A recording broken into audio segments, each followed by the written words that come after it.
and did not let my enemies gloat over me. Here, enemies refers to Satan and the forces of Satan. In short, we see that the forces of Satan constantly harass, obstruct, persecute, deceive, tempt, and attack the people of our God. Why is that? It is to obstruct God's plan of salvation and to drag the people of our God to that eternal lake of fire in hell. But this salvation can be said to be that God has destroyed all such plans, intentions, and purposes of Satan so that such Satan cannot gloat. Then, how did he destroy them? In 1 John 3 verse 8, it says, "The one who does what is sinful is of the devil, because the devil has been sinning from the beginning." The reason the Son of God appeared was to destroy the devil's work. The one who does what is sinful is of the devil. Here, sin refers to a life of still living as a slave to the devil without believing in the merit of the blood of Jesus Christ, the Messiah sent by God. In short, it can be said that everyone who does not believe in the merit of the blood of Jesus Christ is a person who is committing sin even at this moment, and is still a person who has become one with the devil and belongs to the devil. The devil has been sinning from the beginning.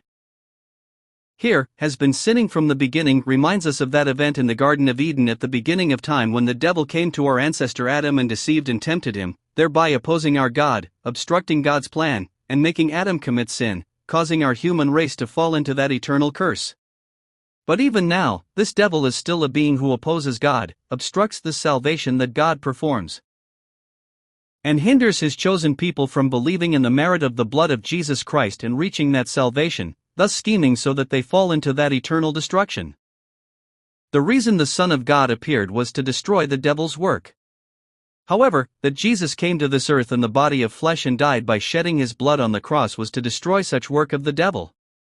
Then, how is he going to destroy the work of the devil?